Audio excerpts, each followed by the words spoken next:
Pesta. Elena bingung saat baru tiba di apartemen Daniel karena dia menerima paket susu hamil begitu banyaknya. Apa Alberto Caspian yang mengirim ini? Untuk Bri? Subhanallah, banyak amat. Gumam Elena kebingungan. Apartemen sedang tidak ada orang. Daniel dan Brianna masih kerja, sementara Elena baru pulang kuliah. Papa El sudah kembali ke luar negeri dan Elena bersikukuh enggan tinggal sendirian di rumah yang mengingatkannya akan Starla, mamanya yang teramat jahat. Merasa bingung dengan susu hamil yang dikirim dengan jumlah banyak, Elena menelepon Brianna. Bri, kamu mau jualan susu ibu hamil? Tanya Elena to the point. Susu hamil? Oh, kamu sudah pulang, El? Pekik Brianna terdengar senang. Sepertinya kau senang aku pulang lagi ke apartemen. Ya, sahut Elena datar. Enggak, tuh. Care banget, sih. Brianna berubah ketus. Daniel dan Brianna masih kerja, sementara Elena baru pulang kuliah. Papa El sudah kembali ke luar negeri dan Elena bersikukuh enggan tinggal sendirian di rumah yang mengingatkannya akan Starla, mamanya yang teramat jahat. Merasa bingung dengan susu hamil yang dikirim dengan jumlah banyak, Elena menelepon Brianna. Bri, kamu mau jualan susu ibu hamil? Tanya Elena to the point. Susu hamil? Oh, kamu sudah pulang, El? Pekik Brianna terdengar senang. Sepertinya kau senang aku pulang lagi ke apartemen. Ya, sahut Elena datar. Enggak, tuh. Care banget, sih. Brianna berubah ketus. Ini susu hamil siapa banyak amat? Tanya Elena. Terdengar hela napas Brianna di seberang telepon. Itu tanggung udah dicekaut si manusia langka pas, aku belum jujur soal ngeprank doi. Sahut Brianna. Oh, Mai, terus siapa yang mau minum susu hamil? Rere udah mau lahiran dan ini banyak amat. Mubazir tahu. Kerutu Elena. Harap maklum, namanya aja manusia langka jeti aneh gitu kalau order sesuatu. Brianna terkikik. Elena menggeleng dan menepuk dahi. Cepetan meret sama kakakku antara itu susu hamil kepake. Deh. Celetuk Brianna. Siapa yang mau meret sama kakakmu? Tanya Elena. Kamulah. Masa iya tetangga unit sebelah? Kalian pacaran, kan? Ucap Brianna. Elena tak menyahut. Dia menutup telepon tanpa mengatakan apapun. Gadis itu menggigiti kuku jempol tangannya. Menikah? Dengan Daniel Clinton. Seolah senyum tipis terbit di sudut bibir Elena. Wajahnya bersemu merah lalu berlari ke kamar dan menyembunyikan wajah di bawah bantal. Fix. Elena sudah berhasil melupakan Lian. Dia bisa tersenyum-senyum geli dan senang membayangkan dirinya menikah dengan Daniel. Nawang dan Alex sedang duduk di ayunan taman apartemen Lian. Sudah selesai melakukan tugas dari Lian? Tanya Nawang. Sudah. Jawab Alex pendek. Aku rindu. Tapi ponselmu kenapa bisa tidak aktif selama di Bali? Tanya Nawang. Sebenarnya aku ke Bali bukan melakukan tugas dari Lijap lalu mengangguk.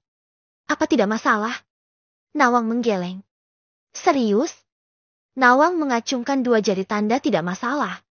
Maka mulailah Alex bercerita tentang Valerie. Lengkap dengan kejadian yang menimpa Valerie kenapa dia sampai meninggalkan Alex dan minus profesi sampingan Valerie saat ini. Nawang mendengarkan dengan serius. Kenapa kau ceritakan padaku?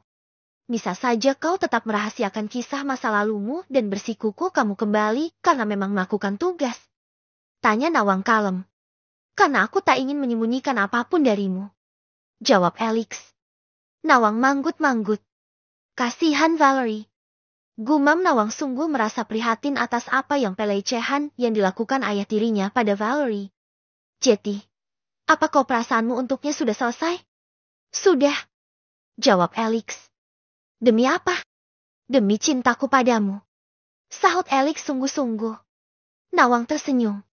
Jika aku tidak terlanjur memberi hatiku padamu, mungkin aku akan memintamu kembali pada masa lalumu seperti yang kulakukan pada Okan. Tapi saat ini hatiku sudah kau curi. Anda kau lebih memilih masa lalumu, aku pasti terluka. Aku memilihmu. Nawang. Percayalah. Ya, aku percaya. Valerie adalah sahabat Brianna. Ujar Alex. Brianna teman dekat Alberto Caspian. Alex mengangguk. Sepertinya di waktu mendatang aku akan bertemu dengannya. Tunggu, perasaanmu untuknya sudah selesai. Lalu bagaimana dengan perasaannya padamu? Sudah selesai juga. Kau yakin? Alex mengangguk. Nawang kembali manggut-manggut. Andai Valerie belum selesai dengan perasaannya padamu, alangkah kasihannya dia. Gumam Nawang. Mau aku kenalkan dengannya? Nanti bisa kamu nilai sendiri bagaimana perasaannya padaku.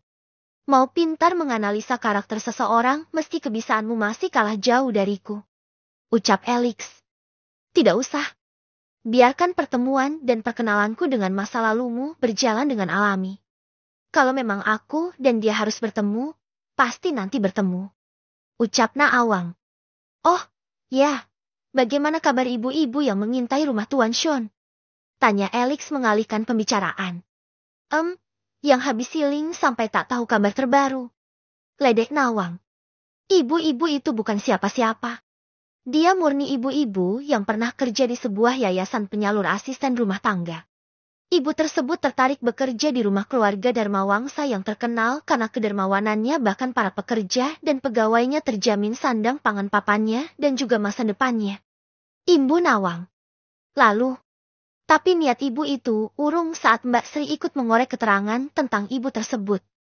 Katanya dia tidak suka bekerja di rumah majikan yang banyak orangnya. Capek. Kekeh Nawang. Ya, sayang sekali si ibu nggak tahu aja para pekerja dengan keluarga Dharmawangsa itu selalu dianggap keluarga semuanya. Ucap Alex. Tapi serius dia murni hanya ibu-ibu biasa. Nawang mengangguk berulang kali. Jadi tebakan Nyonya Sharon kali ini meleset. Ujar Nawang. Kasihan Welly. Identitas orang tuanya benar-benar tidak diketahui. Gumam Alex. Kalau di Korea, kita bisa mendaftarkan DNA kita untuk mencari keluarga biologis yang hilang atau terpisah. Di Indonesia belum. Ya. Gumam Nawang. Alex manggut-manggut. Iya, benar.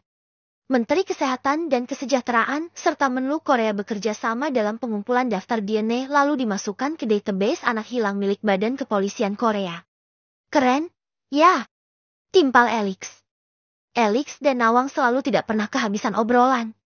Dari hal remeh hingga serius, ada saja yang asyik mereka bicarakan. Dari pembiraan masa lalu, obrolan mereka merembet ke dunia drama televisi, gosip selebritis, acara sepak bola bahkan gebiar rina politik yang rumit dan penuh intrik. Hal itulah yang membuat keduanya selalu cocok, kompak dan pada akhirnya menumbuhkan benih-benih cinta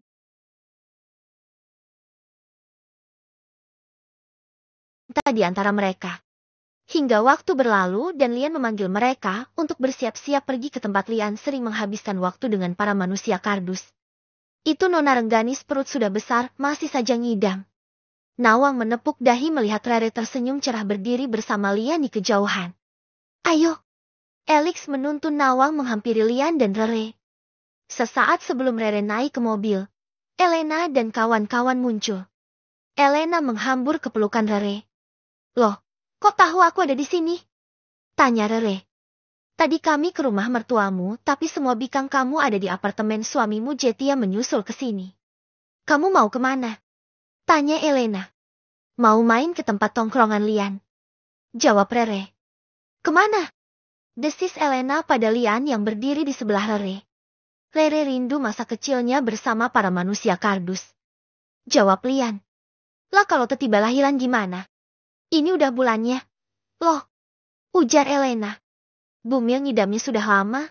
Akunya baru sempet. Sahut Lian. Sementara itu Brianna, Albert dan Valerie turun dari mobil membawa beberapa paper bag berisi susu hamil. Tentu saja ada ketegangan di wajah Valerie dan Alex saat mereka bersitatap. Valerie. Kamu salah ambil box. Itu box alat-alat ajaib my darling. Ujar Brianna. Seketika Nawang menoleh pada Alex. Alex pun menoleh dan tersenyum lalu mengangguk. Diakah Valerie? Bisik Nawang. Alex mengedipkan kedua matanya dan mengangguk sekali lagi. Wah, cantik. Puji Nawang masih dengan berbisik. Alex lebih memilih merangkul kedua bahu Nawang tapi dengan cepat Nawang menepisnya. Bersikap biasa saja. Kita nggak tahu apa perasaannya padamu sudah sirna atau belum. Bisik Nawang tulus. Sementara itu, Valerie sendiri tidak tahu siapa Nawang dan apa hubungannya dengan Alex. Lalu mengenai box-box berisi susu ibu hamil, Rere menerima sebagian dan Lian memberi ide jika istri penjual wearing kopi di tempat Zulfikar sedang hamil tua. Maka Albert sangat menyetujui jika sebagian susu hamil tersebut dibawa Lian dan Rere untuk diberikan pada istri salah satu sahabat Lian.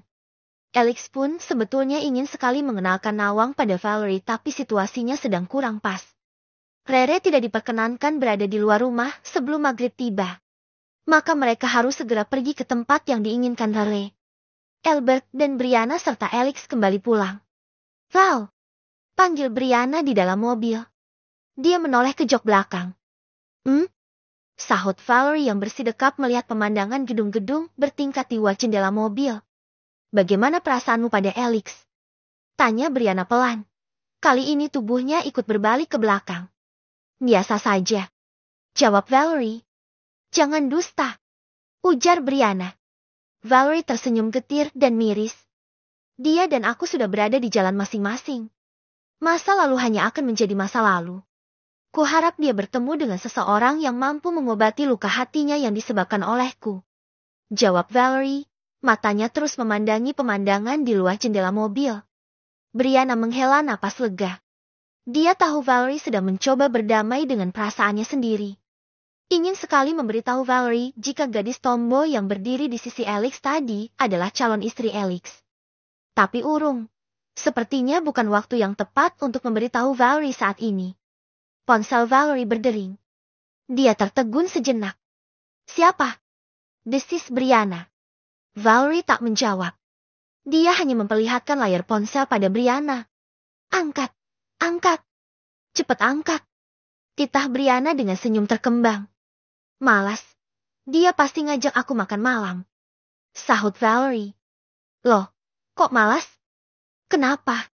Valerie membuat ponselnya jadi mode silent. Dia lalu menceritakan insiden saat makan siang bersama Bayu. Asik bercerita dengan Valerie. Kini Valerie merasa lega dan tidak ada beban untuk mencurahkan isi hati pada Brianna dan Albert. Kupikir Bayu menyukaimu. Val. Ujar Brianna. Valerie terdiam. Dia tersenyum getir. Apa orang sepertiku masih bisa merasakan cinta yang tulus dari seorang pria?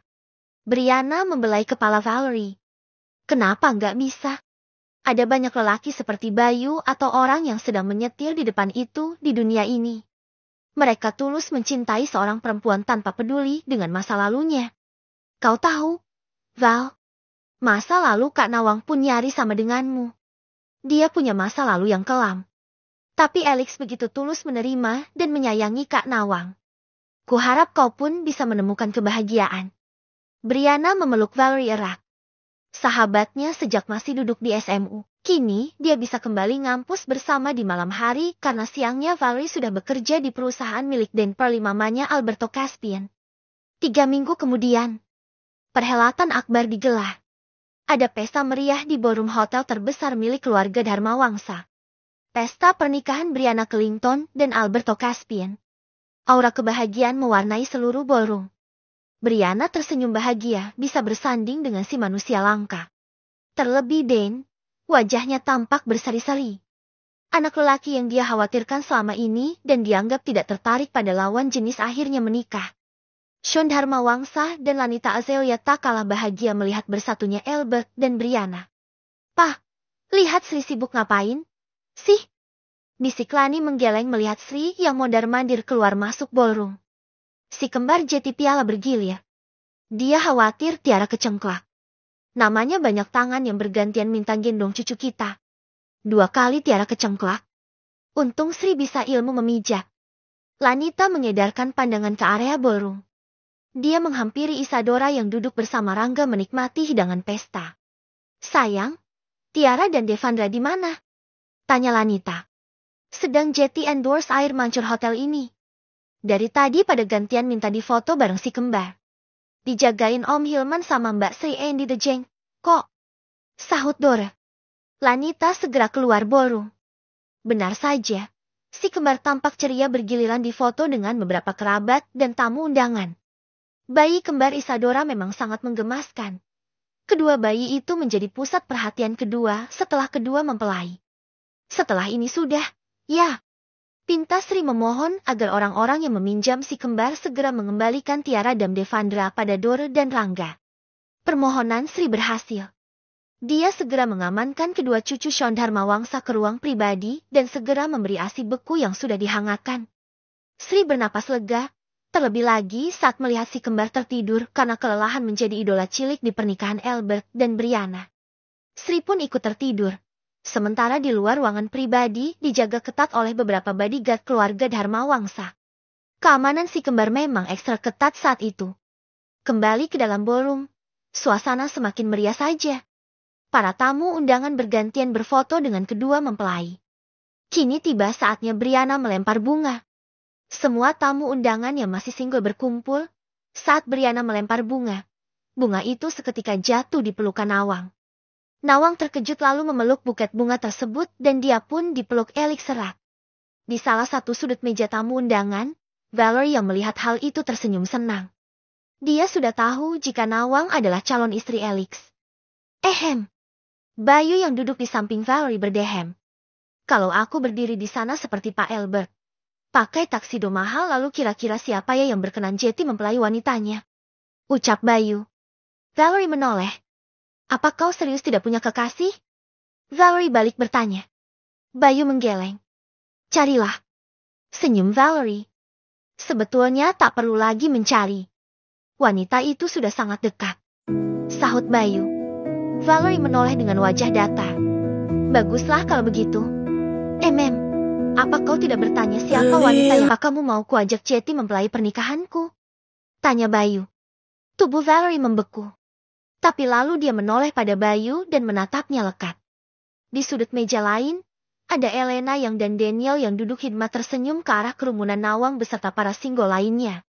Daniel menggenggam jemari Elena. Aku iri karena adikku sudah menikah.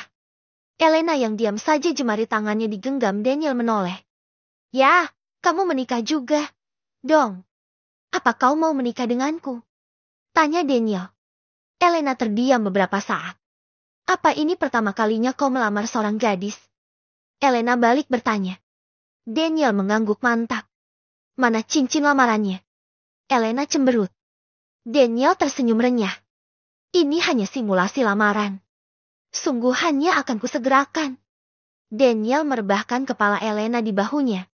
Sungguh aura kebahagiaan menyelubungi seluruh ballroom hotel. Sesaat setelah Nawang memekik senang mendapat lemparan buket bunga dari mempelai wanita. Rere mengeluhkan perutnya sakit. Wajahnya menegang. Dia ada di tengah-tengah meja tamu undangan bersama Lian. Sayang. Lian panik. Lian, sepertinya aku akan melahirkan di tengah-tengah pesta. Ringis Rengganis. Oh, ya Tuhan. Bagaimana ini? Alex. Panggil Lian pada Alex yang menggandeng Nawang kembali menuju kursinya. Istriku mau melahirkan. Alex sigap menghampiri Lian dan Rere. Cepat gendong ke mobil. Ucap Alex. Lian dengan sigap menggendong Rere yang sedang hamil besar dan meringis kesakitan. Suasana ballroom seketika riuh melihat Lian berjalan cepat membopong Rengganis dengan sigap keluar dari ballroom hotel. Rere pasti akan melahirkan. Ucap Brianna berdiri memegangi gaun pengantinnya yang lebar dan panjang. Albert ikutan berdiri. Nanti kamu juga akan melahirkan, bukan? Tanya Albert pelan dan hati-hati. Iyalah, setelah kita buat anak. Sahut Brianna membuat orang yang berada di dekatnya tersenyum simpul. Albert pun ikut tersenyum simpul dan kedua pipinya memerah. Dia membayangkan bagaimana caranya membuat anak. Extra part belum end. Alex dan Nawang bekerja.